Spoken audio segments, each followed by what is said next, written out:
Les insectes se présentent sous toutes sortes de formes et de tailles. En fait, il existe plus de 900 espèces différentes d'insectes sur toute la planète. Du phasme géant au phasme crocodile.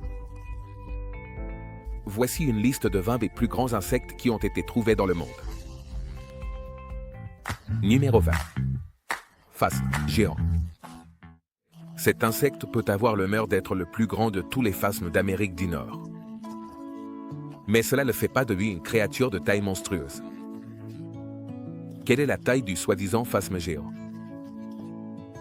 Eh bien, en réalité, il mesure entre 7 et 15 cm. Ce n'est rien de fou. En fait, on pourrait se demander de quoi il se vante. Ces insectes sont appelés phasmes en raison de leur forme et de leur ressemblance générale avec, eh bien, un bâton. Et la partie sur le fait de marcher vient du fait qu'il marche. C'est fascinant. Je sais que la raison pour laquelle ces insectes essaient de ressembler autant que possible à un bâton est qu'ils marchent très lentement et ne pourraient pas distancer un prédateur même s'ils essayaient.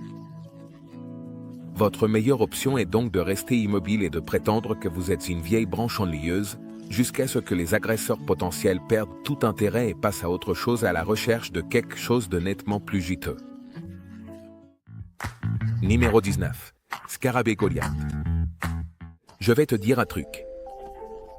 Ce sont des créatures avec un nom très approprié, les scarabées les plus grands et les plus lourds de la planète. Les scarabées Goliath sont un cauchemar terrifiant.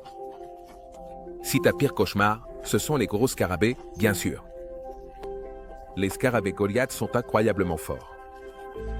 On pense que ces insectes peuvent soulever une charge qui est 850 fois plus lourde que leur propre poids. Donc, ils sont assez nombreux. Ils viennent du sud-est de l'Afrique et préfèrent le climat chaud. Et les forêts tropicales denses de cette région, et ces insectes semblent également très attrayants, avec une gamme de couleurs frappantes et des motifs distinctifs sur leur dos. Les Goliathman ont également une corne sur la tête qu'ils utilisent pour combattre d'autres mâles dans des batailles féroces pour les femelles pendant la saison des amours. La situation peut devenir assez chaude dans le monde des insectes quand ces bestioles effrayantes essaient de se reproduire. Numéro 18. Aile d'oiseau de la reine Alexandra. C'est un papillon tropical extrêmement rare qui se distingue par sa taille énorme. On le trouve dans les forêts tropicales de Papouasie-Nouvelle-Guinée. Cependant, son habitat se trouve dans une zone très petite. Elle ne couvre probablement que 450 miles carrés et diminue régulièrement en raison de la déforestation causée par la production d'huile de palme. Ces grands papillons sont appelés ailes d'oiseau, en partie à cause de leur envergure et en partie à cause du mouvement de leurs ailes. Ces insectes extraordinaires peuvent avoir une envergure allant jusqu'à 30 cm. Et qu'est-ce qu'ils mangent pour être si grands? Eh bien, quand ils sont chenilles, ces insectes mangent beaucoup. Nous connaissons tous cette histoire, mais ils mangent principalement une vigne aux feuilles particulièrement longues. Ensuite, lorsqu'ils sont de beaux papillons adultes, ils se limitent à manger délicatement avec leur proboscide, qui est une sorte de langue tubulaire, qu'ils déroulent pour boire du liquide, comme des dames élégantes. Ah, et une chose géniale à propos de ces grandes beautés, c'est qu'elles sont en réalité venimeuses. Ils obtiennent leur venin d'une plante toxique trouvée dans un tuyau, ce qui leur offre un certain degré de protection en tant qu'espèce. Quiconque mordit une aile d'oiseau souffrira d'un mal de ventre particulièrement désagréable et apprendra une précieuse leçon, ne pas manger des choses qui bougent et qui ont des couleurs vives, même si elles sont si belles. Numéro 17. Cendres des sauterelles. Ces énormes sauterelles sont les plus grandes de leur espèce et on peut les trouver dans ce pays, qui contient une sélection d'animaux particulièrement inhabituels et souvent mortels. L'Australie. Et ou d'autres. Cet insecte de grande taille mesure entre 3,5 et 7,5 cm, et la femelle de l'espèce est même encore plus grande. Parfois, il y a des sauterelles qui atteignent jusqu'à 10 cm de long, mais ces petites rondes sont beaucoup plus rares, probablement parce qu'elles sont les plus savoureuses des insectes. Pour de nombreux prédateurs, elles sont particulièrement irrésistibles pour les mottes et les araignées lax. La sauterelle se trouve dans le nord de tout le continent australien, où elle vit généralement en solitaire. Ces insectes peu sociables ne se regroupent jamais avec d'autres sauterelles, à moins qu'il ne semble qu'ils causent une nuisance publique. Donc, tout comme un groupe de hulas mécontents, ce sont des créatures solitaires. Mais quand il y a une occasion pour une destruction collective et absurde d'une culture, par exemple, d'un café, c'est là que ces énormes insectes s'organisent et qu'une petite bande de sauterelles peut infliger des dégâts graves et rapides, comme une bande déterminée d'inadaptés antisociaux. Numéro 16. Scarabée titan. Avec environ 38 cm de long, le scarabée titan est plus grand qu'un insecte moyen. Oh, c'est un insecte très grand sans aucun doute, mais curieusement, pour quelque chose d'aussi massique, on sait très peu de choses sur ces créatures et leurs habitudes. Les titans vivent dans l'atmosphère humide et mouillée des forêts tropicales d'Amérique du Sud. Ils sont capables de voler, mais ils sont trop lourds pour décoller du sol. C'est pourquoi ces énormes scarabées ont des pattes puissantes qui sont conçues pour grimper aux arbres. Ensuite, ils grattent à une certaine hauteur avant de se lancer dans les airs. Il y a encore beaucoup de mystères autour des titans. On pense que lorsque le temps est plus chaud et humide, ils prennent leur envol et cherchent un partenaire. Les titans semblent le faire en suivant l'odeur des phéromones que ces insectes libèrent dans l'air pour attirer un partenaire. Mais quand il s'agit des larves de ces créatures colossales, le mystère s'intensifie. Aucune larve de scarabée titan n'a été observée jusqu'à présent. Aucun être humain n'a la moindre idée de leur apparence ou même de l'endroit où on peut les trouver. Cependant, on suppose que les larves doivent être cachées dans du bois en décomposition, dont elles se nourrissent, peut-être pendant plusieurs années avant d'atteindre la maturité et de devenir un coléoptère pleinement développé. Dans le cas peu probable où vous vous promenez dans la forêt tropicale et que vous tombez sur un scarabée géant, soyez prudent. Ces animaux mordent, et ils le font très fort. Leurs mandibules extrêmement puissantes sont capables de mordre si fort qu'elles peuvent casser un crayon en deux. Numéro 15. Quasiment éteint. Le Letapendia est un insecte énorme, une espèce de criquet non volant qui, selon les découvertes, n'a survécu que sur l'île de Little Barrier, au large de la côte de l'île du nord de la Nouvelle-Zélande. On pense que ces insectes incroyablement rares ont été victimes d'une perturbation de la chaîne alimentaire qui a entraîné l'invasion de prédateurs. Dans la première moitié du XXe siècle, il y avait beaucoup de chats sauvages sur la petite île Barra. Ces chats contrôlaient la population de rongeurs, en particulier le rat polynésien. Alors, quand les gens sont arrivés et ont décidé de débarrasser l'île de sa population de chats sauvages, ils ont essentiellement invité les rats à revenir sur l'île pour qu'ils s'y multiplient. Les rats ont dévoré le Letapendia toute la nuit et ensuite, pendant la journée, ils ont été dévorés par les oiseaux à dos de sel. Il n'est pas surprenant que ces types aient failli tout détruire. Ensuite, comme c'est souvent le cas, certaines personnes se sont rendues compte de ce qui se passait et ont décidé de se débarrasser des rats. La population de l'État a lentement augmenté et maintenant l'insecte a été introduit dans d'autres environnements sans prédateurs. Mais je ne sais pas, tout ce jeu avec la chaîne alimentaire me semble un peu risqué. Numéro 14. Le papillon Atlas. Avec une envergure plus grande que celle d'une main humaine, il n'est pas surprenant que le papillon Atlas soit considéré comme l'un des plus grands papillons qui soit. Mais malgré sa taille imposante et l'impression qu'elle laisse, le papillon Atlas a quelques défauts de conception bien distincts. Ces papillons géants n'ont pas la capacité de se nourrir. C'est ça. Une fois qu'ils sortent de leur cocon, ils ne peuvent plus ingérer de nourriture et, par conséquent, ils ne vivent pas longtemps dans ce monde. La chenille est, comme toutes les chenilles affamées, une créature avide et apparemment insatiable qui se gavera jusqu'à se transformer en chrysalide. Alors, eh bien, la dernière étape du papillon Atlas est l'une de ses morts les plus inévitables et instantanées. C'est dommage, mais même si elle reste là pendant ce bref et extravagant moment, les papillons Atlas sont énormes. Son envergure est généralement d'environ 30 cm, ce qui est incroyable. Et ce n'est là qu'une infime partie de la surface totale de ces impressionnants insectes, qui peuvent atteindre 1,50 m². Même les chenilles sont grandes et peuvent mesurer plus de 11 cm de long pendant qu'elles se gorgent à l'étape précédant leur transformation. Mais elles ont besoin de manger, et elles ont besoin de manger beaucoup. Littéralement, cela doit leur durer le reste de leur courte vie. Qu'elles sont enivrantes, 2 semaines, d'ailleurs, période durant laquelle ces hédonistes se reposent simplement en préservant leurs précieuses réserves d'énergie, puis ils s'accouplent autant qu'ils le peuvent pour pondre leurs œufs avant que la mort n'arrive. Numéro 13. Un faucon tarentule. La partie de la tarentule est simplement une indication du dîner préféré de cette gigantesque guêpe et quelque chose qu'elle considère comme un passe-temps. Eh bien, ça doit être grand, non? On peut trouver ces horribles insectes dans tout le sud-est asiatique, en Inde, en Amérique, en Afrique et en Australie. C'est-à-dire, pratiquement partout, sauf dans les zones les plus froides de la planète. Cette guêpe araignée, en particulier, est l'insecte officiel du Nouveau-Mexique. C'est un symbole charmant de l'État et, sans aucun doute, une incitation pour les visiteurs du monde entier à venir découvrir tout ce que le Nouveau-Mexique a à offrir. Mais, quelle taille ont-elles exactement? Eh bien, elles varient comme toutes ces choses, mais les femelles sont généralement plus grandes et mesurent environ 7,5 cm de long, avec une envergure d'environ 10 cm. C'est plus que suffisant pour te donner des cauchemars et assez d'épaisseur pour affronter la tarentule et l'abattre. Les femelles sont celles qui s'occupent de la chasse, utilisant leur aiguillon de 0,6 cm de long pour paralyser leur proie et l'entraîner dans un terrier souterrain où elles peuvent prendre leur temps dans le lent et désagréable processus de démembrement et de dévoration. Bien que ces guêpes à l'apparence féroce aient une piqûre désagréable, elles ne s'intéressent en réalité qu'à dévorer des araignées. Donc elles représentent une petite menace pour les humains. Mais ne les touche pas, au nom de Dieu. Elles attaqueront les gens si elles se sentent menacées ou même un peu dérangées. Numéro 12. La blatte géante excavatrice.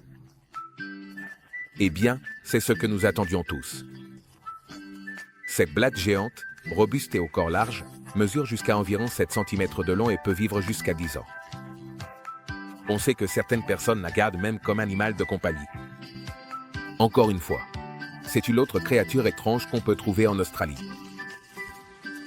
La blatte géante excavatrice vit dans les forêts ouvertes du nord du Queensland, où elle construit des terriers dans le sol et établit des foyers permanents. C'est là qu'ils font de tout, depuis enterrer leurs petits, parfois jusqu'à 30 à la fois, jusqu'à élever leur progéniture et ensuite répéter le cycle encore et encore. Bien que ces gros insectes bruns et brillants soient un peu disgracieux, ils sont également des membres fascinants et précieux de l'écosystème forestier. La façon dont ils manœuvrent et utilisent le sol fait partie de l'effet du recyclage de la matière naturelle morte qui devient le sol riche du sol forestier. Ils construisent leurs terriers et leurs chambres sous terre, puis retournent à la surface la nuit pour chercher des feuilles sèches. C'est essentiel pour la santé de toute l'écologie de la zone, ce qui est incroyable si tu y penses. Même la créature la plus insignifiante a son rôle et rien n'est sans valeur. Numéro 11. Midasvol. Si ces mouches sont vraiment colossales ou non, c'est une question de perspective, mais ce qui est sûr, c'est qu'elles sont assez grandes pour être une mouche désagréable. Ils mesurent entre 3 et 1,5 mètres, soit 12 et 8 pouces de long. Tu sais, une mouche de 2 pouces, c'est 2 pouces de trop en réalité, non. Quand tu ajoutes leur taille au fait que ces insectes volants se déplacent en énormes essaims, eh bien, ils deviennent alors beaucoup plus désagréables et cauchemardesques. Les mouches Midas, généralement de couleur cannelle foncée ou noire, avec quelques marques rouges, jaunes ou oranges, ont une seule paire d'ailes, mais elles possèdent des antennes au look inhabituel qui les distinguent des autres insectes volants. Tu les trouveras en Amérique du Nord, où elles aiment vivre dans les forêts et les zones ouvertes avec de la terre, comme ton jardin, ainsi que dans les environnements désertiques. Ils se nourrissent de nectar et de pollen, et ils sont aussi friands des larves de coléoptères, donc on peut souvent les trouver dans le bois pourri des arbres, en déterrant toutes ces délicieuses friandises. Numéro 10. Les scarabées Hercule. Bien qu'il ne soit officiellement pas le plus grand des scarabées, ce prix revient au Goliath. Le scarabée Hercule n'est pas un minuscule insecte chétif. Ces bestioles colossales et effrayantes peuvent atteindre la taille de la main d'un homme adulte, ce qui est un peu alarmant, surtout si l'on ajoute le fait que ces créatures ont une paire de cornes plutôt étranges qui fonctionnent en conjonction avec une deuxième paire pour former une sorte de griffe. Les femelles, malheureusement, n'ont pas de cornes. Et elles sont généralement un peu plus petites. Cependant, elles peuvent émettre des vibrations si fortes que si un mâle de l'espèce se trouve à proximité d'une femelle, il peut la rechercher et s'orienter immédiatement vers elle. Elle émet une phéromone si puissante qu'elle est absolument irrésistible pour ces petits animaux du monde. Pour les non-initiés, il existe le commerce des passionnés de scarabées qui ressemble à une secte étrange et mystérieuse. Mais ces amateurs d'insectes sont particulièrement friands du magnifique scarabée Hercule et seront prêts à débourser jusqu'à 700 $ pour avoir le privilège de mettre la main sur un de ces spécimens pour leur collection. Numéro 9. Les punaises d'eau géantes. Bien qu'on les appelle punaises d'eau, même une punaise géante semble inoffensive. Mais ne te laisse pas tromper. Ces insectes ont des habitudes plutôt désagréables et franchement meurtrières. En fait, ce sont des tueurs à sang-froid avec un style d'alimentation vraiment dégoûtant. Les punaises d'eau géantes vivent dans des marais, des étangs et des mares d'eau douce dans de nombreux endroits du monde. Et leur endroit préféré, c'est l'endroit de la vie. C'est d'être coincé entre les couches de végétation juste sous la surface de l'eau. Cependant, aussi étrange que cela puisse paraître, pour être un insecte, ces types sont des prédateurs en embuscade et ils guetteront que quelque chose de savoureux passe. Ensuite, ils attaqueront, la saisissant avec leurs appendices en forme de pince, puis ils injecteront à la malheureuse proie leur sauce spéciale de salive digestive venimeuse. Ce cocktail désagréable se met en marche, en liquéfiant les organes internes de la proie pour que l'insecte aquatique géant puisse simplement aspirer toute la délicieuse substance directement du cadavre, sans avoir besoin de mâcher. Ces insectes sont capables de renverser des proies beaucoup plus grandes qu'eux et ensuite de les sucer jusqu'à ce qu'il ne reste plus rien. Bien que toi, en tant qu'humain, ne sois pas la proie de cet insecte en particulier, cela n'empêche pas qu'il te donne une morsure désagréable et décidément douloureuse. Si par hasard tu t'approches trop près de la d'eux, alors fais attention où tu mets tes précieux pieds, parce que la piqûre peut ne pas être toxique, mais elle ne fait pas mal du tout. Numéro 8. Scarabée, Actéon. Et ici, nous avons un autre gros scarabée pour ton plaisir. Cette fois, il s'agit des scarabées Actéon, un autre candidat pour le titre de scarabée le plus grand. Cet animal mesure environ 10 à 18 cm de long et 5 à 20 cm de haut, et les spécimens les plus grands mesurent environ 13 à 15 cm de long. Même s'ils ne sont pas des microbactéries, ils ne sont peut-être pas les plus gros que nous ayons jamais vus. Mais ce sont les plus lourds, donc c'est quelque chose qui devrait nous enthousiasmer. Hurrah! En fait, avec un poids maximum enregistré de 227 grammes, ces créatures ne sont pas seulement apparemment les scarabées les plus lourds, mais aussi les plus lourds de tous les insectes.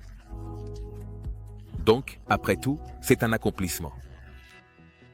Peut-être que le plus intéressant à propos de ces scarabées, c'est leur nom. Ils s'appellent ainsi d'après Actéon, de la mythologie grecque. Un héros célèbre, rien de moins. L'histoire d'Actéon est brutale, où le héros passe d'un chasseur à un cerf, puis est poursuivi et déchiqueté par son propre chien. C'est essentiellement l'essence de l'histoire d'Actéon. Donc, la raison pour laquelle ces scarabées ont reçu leur nom reste un mystère. Numéro 7. La libellule géante Darnay. Cette magnifique et énorme libellule est la plus grande de tous les États-Unis.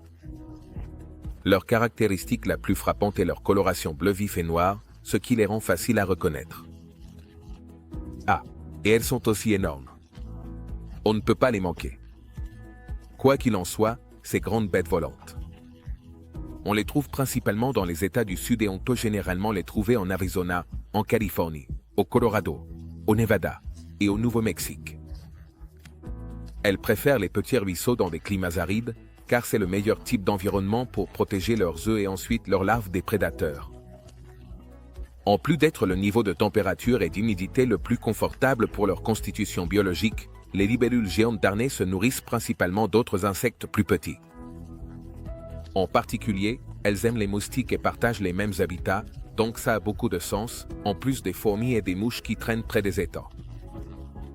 Le principal prédateur de la libellule, c'est le colibri.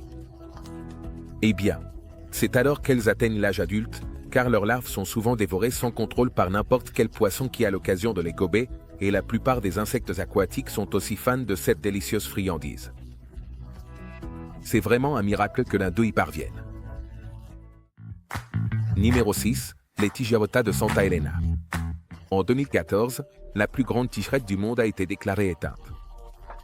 Bien sûr, personne n'apprécie particulièrement les tigeretas, mais qu'une espèce s'éteigne, c'est absurde, non?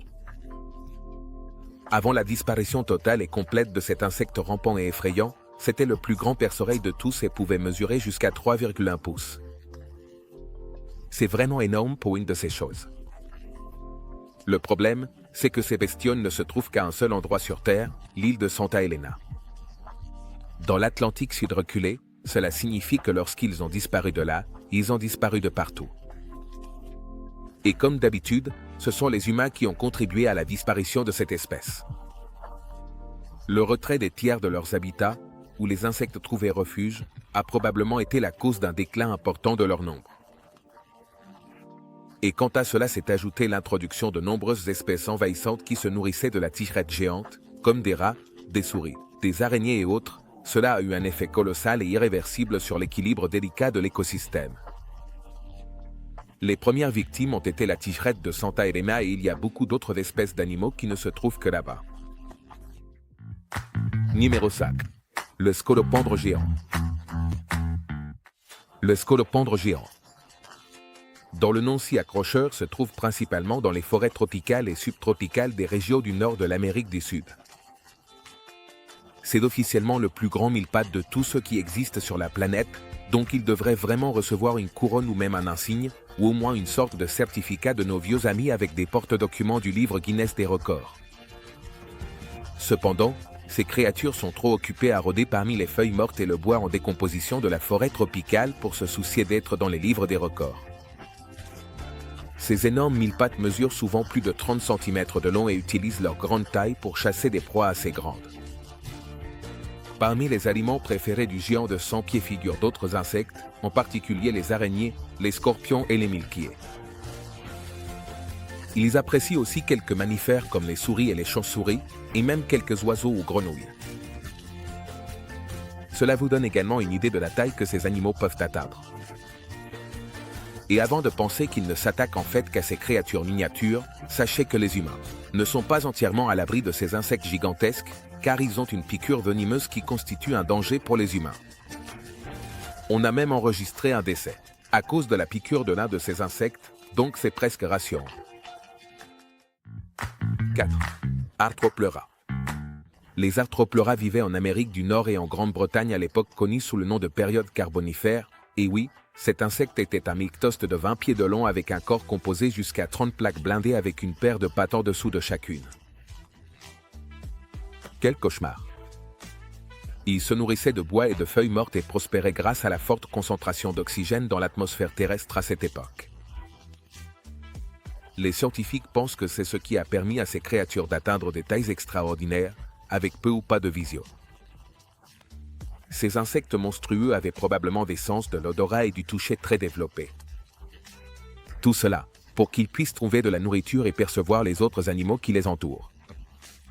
Bien qu'il soit le plus grand invertébré ayant jamais existé, Arthropleura semble avoir été végétarien. Des mantis africaines géantes. C'est le type de menthe religieuse que certaines personnes aiment avoir comme animal de compagnie.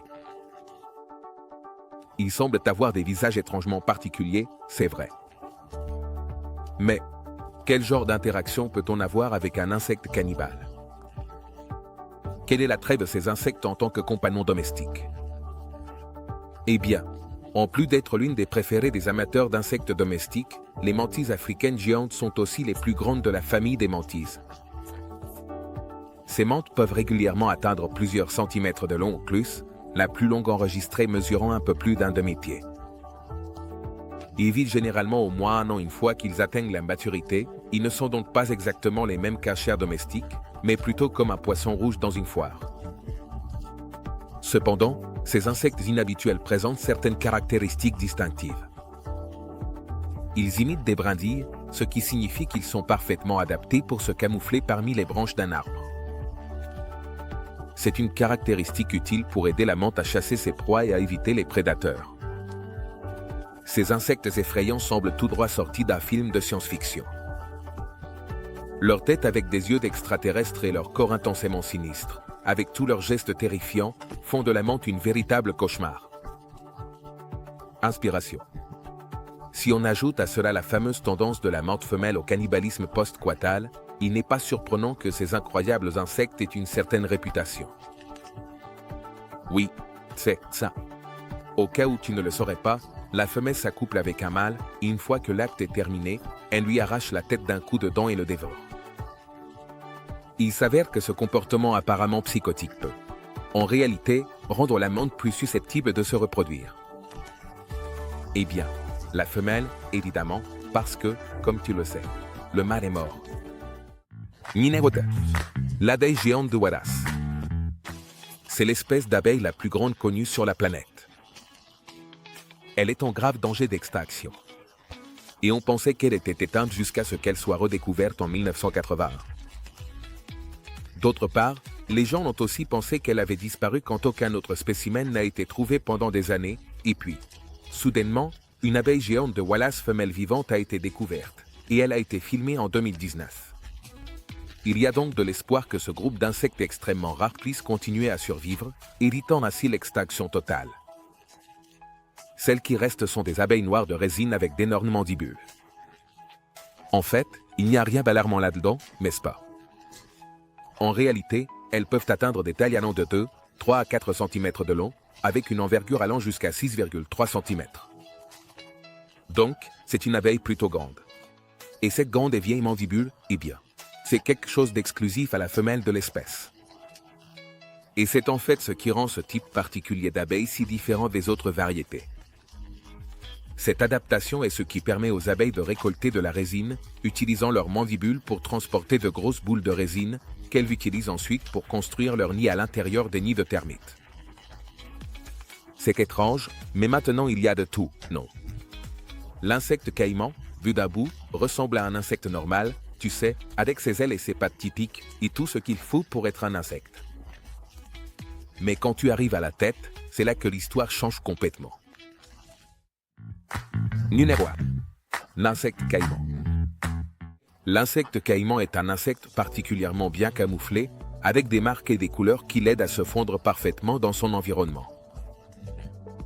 Mais ça doit vraiment être délicieux, parce que cet insecte doit aussi utiliser beaucoup d'autres caractéristiques de sécurité pour se défendre contre les prédateurs. Cette énorme tête en forme de cacahuète est un autre de ces mécanismes. On suppose que de petits insectes ressemblent à un grand serpent effrayant et non à une délicieuse collation.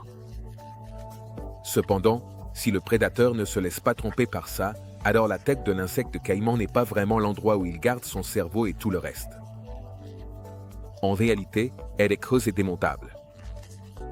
La théorie est que si le prédateur mord dans cette fausse cacahuète, l'insecte peut utiliser cette astuce pour le tuer. Mais si ça ne marche pas, ces insectes ont de grands yeux charmants sur leurs ailes, ils peuvent donc les lancer sur leur agresseur dans l'espoir de l'effrayer. Si tout le reste échoue, l'insecte caïman cache une arme secrète malodorante. Il peut libérer un jet de liquide malodorant qui est aussi horriblement pénétrant que l'odeur nauséabonde d'une moufette. Au moins, ça doit calmer l'appétit même des prédateurs les plus persistants. Eh bien, je vais rester tranquille dans mon lit ce soir en sachant qu'il y a tant de grosses bestioles effrayantes dans le monde. Et toi? Lequel de ces bestioles va se faufiler dans tes cauchemars? Ou es-tu fan d'un énorme intérieur d'insectes? On se voit la prochaine fois.